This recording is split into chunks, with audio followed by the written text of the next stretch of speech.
class 12th subject physics, second chapter, mechanical properties of fluids.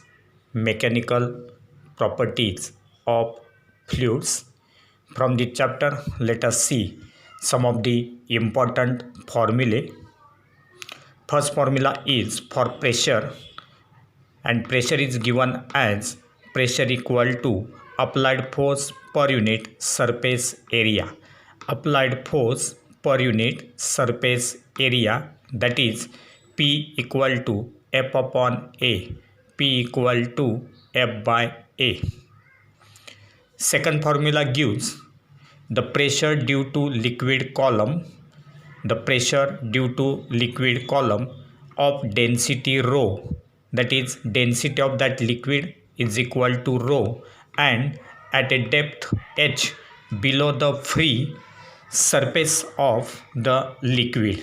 So h will be the depth below the free surface of the liquid at which we have to find out that pressure.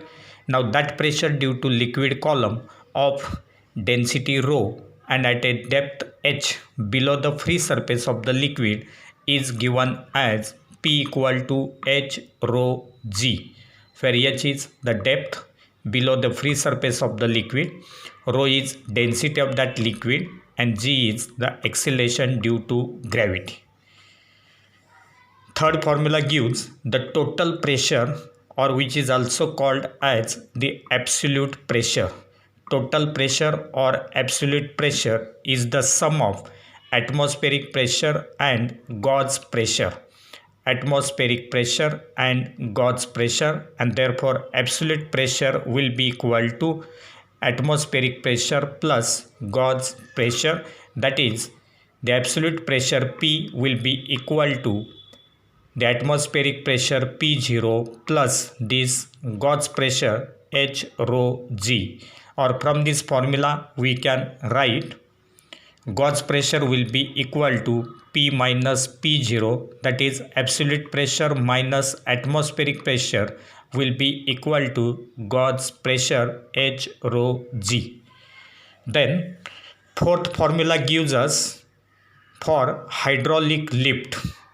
So hydraulic lift is the application of Pascal's law, and therefore in case of hydraulic lift, F1 by A1 must be equal to F2 by A2.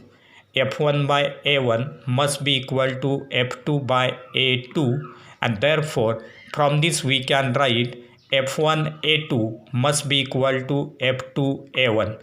F1 A2 must be equal to F2 A1. Then fifth formula gives us the surface tension of liquid. Surface tension of liquid, which is given as the force per unit length. Force per unit length, that is surface tension T equal to F by L. T is equal to F by L, or from this force due to surface tension F will be equal to TL. F is equal to TL. Then sixth formula gives us the relation between surface tension T and the surface energy. Relation between the surface tension and surface energy is given as surface energy equal to T into dA, where dA is change in area. So surface energy equal to surface tension into change in surface area, or surface energy per unit change in area will be equal to surface tension, and therefore we can say that surface tension T will be equal to surface energy per unit area. Then seventh formula gives us the excess pressure inside a drop. The excess pressure inside a drop.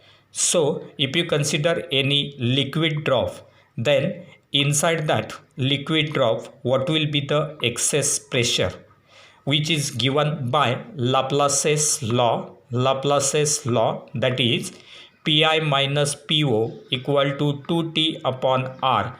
Pi minus Po equal to 2T upon R, where Pi represents pressure inside, PO represents pressure outside, and therefore Pi minus PO will be the excess pressure, that is difference between inside pressure and outside pressure, that will be equal to 2T upon R, where T will represent surface tension of that liquid of that drop and R will be the radius of the drop.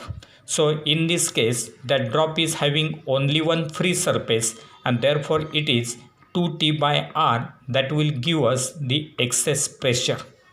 Now, eighth formula will give us the excess pressure inside a soap bubble. So if you consider a soap bubble, then it will be having two free surfaces inside as well as outside, and therefore excess pressure inside a soap bubble, that is Pi minus PO, will be equal to 4T upon R. 4T upon R, where R will be again the radius of that soap bubble. Now, ninth formula gives us rise or fall of liquid level, rise or fall of liquid level inside a capillary tube. So when there is rise or fall of liquid level inside a capillary, at that time that rise or fall, that is H, will be equal to 2T cos theta upon R rho G. 2T cos theta upon R rho G, where T will be the surface tension of that liquid, theta is the angle of contact, then R is the radius of that capillary tube, rho will be the density of that liquid, and G is acceleration due to gravity, and therefore we will get H is equal to 2T cos theta upon R rho G. Then 10th formula gives us the surface tension. It will be the surface tension of a liquid. So the formula for surface tension of any liquid is T is equal to RH rho G upon 2 cos theta.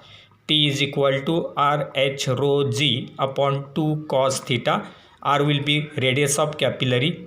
H is rise or fall of that liquid inside the capillary. Rho will be the density of the liquid. G is acceleration due to gravity, and theta will be again angle of contact.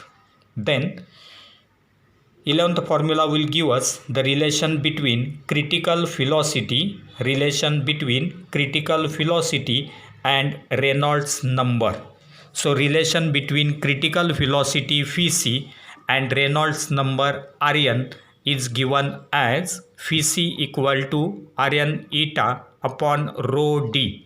Rn eta upon rho d, where Phi will be the critical velocity, Rn is Reynolds number, eta is coefficient of viscosity of that medium, rho will be the density of that medium, and d is the diameter. Or from this we can write Reynolds number Rn will be equal to Vc rho d upon eta, that is coefficient of viscosity. Then 12th formula will give us the coefficient of viscosity of a liquid.